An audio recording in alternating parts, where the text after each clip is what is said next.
Welcome to our quick bite for today, better classroom attendance. And the question is, poll everywhere to the rescue.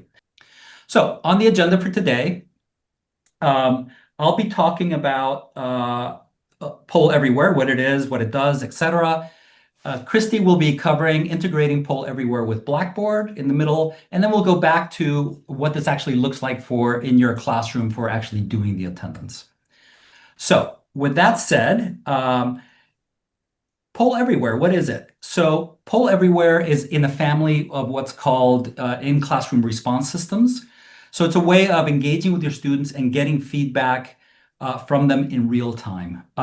It's usually a tool that was designed largely for larger class environments where, if I'm dealing with a group about the size of who we are today, it's 15 people. It's not very hard to keep track of what the feedback is on what's going on, especially when you get to larger classrooms. If you have 100 or 200 people in a classroom, it's really hard to get everybody to participate and to get an aggregate sort of feeling for where people are on a particular issue. So Poll Everywhere thrives in those environments. That doesn't mean that it's the only place where you can use Poll Everywhere. There are plenty of faculty members who use Poll Everywhere in smaller, more intimate classrooms where you might be asking sensitive questions and you might not want students to interact by actually raising their hand about a controversial issue. It allows everybody to give feedback in sort of a less pressured environment. It is free for you to use in any of your classrooms. We have a site license that is free for you as an instructor and free for all of your students. It integrates very nicely with Blackboard, as we'll see from Christy. It uses what's called SSO, which is single sign-on, which means that your students or you don't have to create new account names and passwords and maintain all of that, which really simplifies its usage. So to get started, the first step, I'll hand it over to Christy, who is going to talk about how you integrate Poll Everywhere into your Blackboard courses. Okay, welcome everyone. I'm going to share my screen and display a Blackboard course. I hope everyone is seeing that. Okay, so the first step is to integrate Poll EV with your Blackboard course because you need to sync your roster, especially if you are taking attendance and doing poll type questions that have a response that are point-based, that you're going to want to push back into the gradebook and Blackboard, and that's why that would be important. So once you go to your course, you can scroll over as the instructor under your Details and Action panel and click on Books and Tools. Okay, so you're going to bring that up, and if you don't see Poll EV in this listing, you're going to click Browse All Course Tools and scroll down till you find Poll Everywhere. Now, you don't want to just click on the icon. It will activate your course, but you need to add it to your course. So remember, anything in Blackboard Ultra that you want to add is the plus symbol. So we're going to click on the plus symbol, and it's going to add to your course, and it's hidden from students, which is fine. So you're going to want to connect this now to Poll Everywhere. So if I click on this integration link, it's going to launch the Poll Everywhere site, and it's going to create your course. Okay, so you can see here you have the left navigation menu. I have a home tab. Pablo's going to talk about how to create an activity, but you can click on the open book icon here, where you will see that your course name should be listed here because you integrated it. And you can also see that I have enabled the roster sync. So it will automatically sync your roster. This is important, especially if you do this at the beginning of the semester and you have students that add or drop, okay, so that you don't have to go in each time to sync the roster. The first time we're doing this, though, you're going to want to sync the roster, and it will go through the process and it will give you the last date here. And this is turned on, so this should do it nightly. You don't need to worry about start and end dates. You can always go back at the end of the semester and turn this roster sync off when you're done using it. But once you do this, you'll have access to your courses. So you just go to, again, the courses tab, click on the poll, and Pablo's going to go over a little bit more about adding an assignment that's going to connect to Blackboard. It's going to create a Blackboard gradebook column when you do this.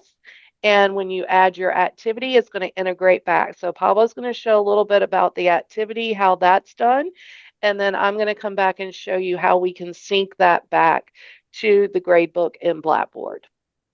Okay, so Christy's covered for us how to, I'm going to replace this one, Christy, if you don't mind.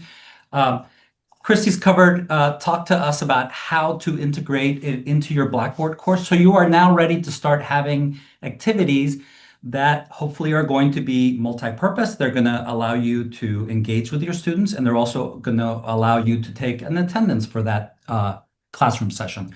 So she's gotten us to this screen, which is, or I'm sorry, I'll take it to the course screen. And you'll notice that we have this course that Christy was just on that's called Pole EV Test Course. Christy and I are very sneaky, and we've enrolled you in this class today for this quick bite. So as soon as we're done, we'll remove you. Right, Christy? Yes? Excellent. So just like Christy showed you, I have something here called Pole EV Test Course. So I'm going to create a new assignment for you all, which I am going to click on this button here, and I'm going to call it attendance, or actually, let's call it 9, 10, 25 attendance. Okay. And I want to score this participation just based on participation. I want you can score it for correctness, but for today, we're just going to talk about participation. So we're going to score that by participation, and I'm going to award people who participate in this attendance activity 1 point. So everything else can be pretty much left the way it is by default. I think Christy will talk to you about gradebook in a little bit. I usually like to award just a simple point. I'm going to hit save. And as soon as I've done that, here's my attendance. Now, what I need to do is I need to add an activity to that. And so I've created one. I'm going to pretend that I'm teaching a Geology 101 class. And I'm going to give you, I'm going to come up with this poll question, which is, you'll see it in a second. So what this is doing is this is saying, this is the activity for this attendance, and that's eventually going to go into gradebook in Blackboard. So if I go back here, and I'm going to, hopefully everybody kept their poll EV windows open so that you can participate in this one as well. So here is my activity. I'm going to present it here. Name as many geohazards as you can with one word. So if you go to poleev.com/Pablo, geohazards, this would be for an introduction class. It would be things like tsunamis or earthquakes or avalanches, etc. So as they roll in, we'll start to see those as a word cloud. Now, I can also just hide the responses until I get a few more. So right now I only have one response, two responses. I think for word clouds, it's actually kind of nice to have them populated as they come in. Birds. Birds are always one of the really most deadly geohazards.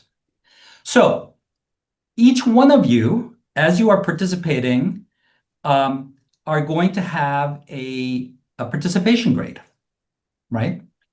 So we'll exit this poll right now. You guys get the idea, I'm sure. So this would be an activity that you would do sometime during one of your class sessions. What my recommendation is, some people do sort of like, are you a cat person or a dog person? That could be kind of a good icebreaker. But I think often it's kind of nice to tie your question, your activity, with something that engages students with something that might become a classroom discussion, right? So, if this was an actual response, I would say, well, birds, I would not probably put birds as a geohazard, but, they can be dangerous as we know from Hitchcock movies, right, Tim? So this, I think it's nice to do these activities so that not only are you accomplishing the attendance part, but that you are actually creating a point for a discussion point or a knowledge check or something else. You're not grading them for correctness. These are low stakes activities. What you're just making sure is that people are engaging. The more fun you make these, or the more related to the coursework that you're discussing, the better it could be. It could also be something like what from last week's class was really not clear, and you could do a word cloud like that. Never fails. Uh, all right, so I'm going to exit this one, and that's our attendance, and we'll go back into we'll go back into gradebook in a second, but I'm going to show you how to add another one. So I'm going to go back, and let's say we now have in this PolyV course, we have a 9-10 attendance, and I want to create one for Friday. Let's pretend my pretend class is a Monday, Wednesday, Friday, so I'm going to create one for Friday. I'm again going to score it for participation. Oh, good Lord. You guys, Pablo, while we're pausing, I just want to make a point out too. So after you have launched your activity, you're going to want to make sure that you lock it down or close it. right. Yes, Yeah, I don't, thank you, yeah, Christy. just to Yeah. make sure so that when we go back to And report the grades. I'll show them how to do that in a second. So I'm going to save this one, and now we're going to have a 9-12 attendance. I'm going to select one of my other activities, and I'll go through quickly on how you create this. Is really simple. I'm going to select this one, and we can pretend that it is now Friday, and we are running a different activity. Um, I have to remember when emergency warning systems go on so we don't ever schedule a quick bite on it. Wow. I feel like I'm in France. It sounds more like a French ambulance now than it used to. All right, so hold on, geology. So here is my second activity. And this is one of the other activities. There's a million different activities. You can do multiple choice, word clouds, etc. There's lots of ways to engage with your students. So why don't we take a second here and I'll show you. I typically start with just showing the image. I don't want anybody to be biased by how other people are responding. So if you want to pop into this one, which one what location on Earth do you think has the highest seismic risk? Right? So just click, you can click anywhere on the map.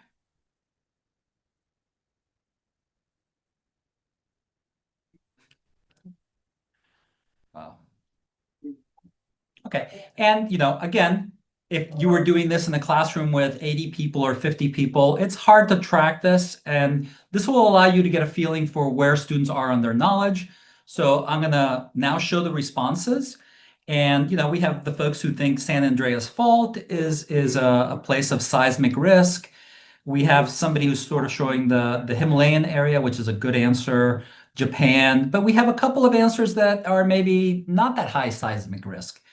And this could lead to a discussion of what makes risk. And so one of the answers is places where there's a lot of earthquake activity. The other one, part of risk, is where there's population to be at risk in, right? So there might be a lot of earthquakes in close to Antarctica, but the risk is very low, actually, even though there's a lot of earthquakes. California is a great answer. Himalaya is a great answer.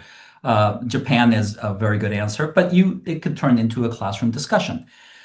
I can toggle between just the question by clicking on image, by hovering towards the bottom of the screen. I can show just responses by clicking on that. And then when I am done with this activity, since you're doing attendance and you don't want people answering this, half an hour later, you can just lock the activity and then there's no more responses that can be accepted. So, Christy, why don't you show us the gradebook part and I'll try to wrap up with sort of the creation of activities. Do you want me to go into Blackboard, right, Christy? No, just go back to the courses tab. So after you've launched, because Okay. you've already seen, well, sync your roster. That's the very first thing you want to make sure Right. that you do is that your roster has been synced. Okay. And again, if you have that on automatic, it's going to sync that every night. Right. So that process you should really only have to do once. So then when you go back into your course, you can see you've added your assignment and Pablo's added the activities. So if you want to just take a look, you've locked it down, view your grades, you can take a look at that if you want. And it just gives your participation. Oh, that's interesting. You didn't sync your grades before you had the participation, but that may have been the issue. Well, let's see. Yeah, hold on one second. Let me sync grades. Well, that's going to push it up to Blackboard, right, Christy? Right, it should. Yeah. So let's go. And we're sorry. This is a little bit trickier because we have two people doing this at the same time. Um, but now when we go to gradebook, here is an attendance. Oh, and it didn't. That's interesting. No, you have to, okay, so go back to the courses tab. Okay, open the course again. Yep. And you have to sync the grades again. Yeah, I did. Okay. And it could be it's not picking it up because we It might be that didn't. we created this last minute and oh, you know what? It may not have synced everybody's participation. But what we wanted to show you is it has now created a column here in Gradebook in Blackboard. And if we had done this not so last minute, probably, it would be showing each one of your names as an enrolled student in this class. And it would be showing you how many points you earned and in this activity, you would only have earned one. And likewise if we synced this one, it's going to generate a new column, which is going to be 912. And it takes a heartbeat to happen. Let me uh, update this page. And there's the new column for participation on that particular date. Does that make sense to everybody? The important thing to know is that when students do activities, it's not automatically sent up to Blackboard. You can either choose to do the grading right here in Poll Everywhere, or you can sync it up back to Blackboard. But it's a manual process. You have to hit sync grades. And like Pablo said, the issue that you're seeing that we're experiencing is that I'm an instructor in the course and Pablo's an instructor in the course. So if you are, say, sharing a course with another instructor, you each have to go in and activate and sync the roster because it's your individual account. Even though it's already been done for the course by one instructor, both of you have to go in to do it to get the results. All right, so we're getting a little bit of a blank stare faces, so I want to make sure we've covered a lot. We're going to give you some resources at the end of this presentation, which will walk you through these. And Christy and I are both available for consults as you try to, or when you go to put this into practice. We're happy to sit down and talk to you. But we have lots of faculty members that have been doing this for years and years, and it once you get used to doing the steps, it's very easy. It's actually you could, I'll do it right here. I could create an activity on the fly for people to answer, right? So if I wanted to create an activity, I could have a multiple choice question, which is how many years have oh, you've been, sorry, if I could type at William and Mary, and then we could do 0 to 2, 2 to 5, I'll add an option, 5 to 10, and then 10 or more. Okay, so I'm going to create this activity. And here's I can present it. And if you guys want to respond, it's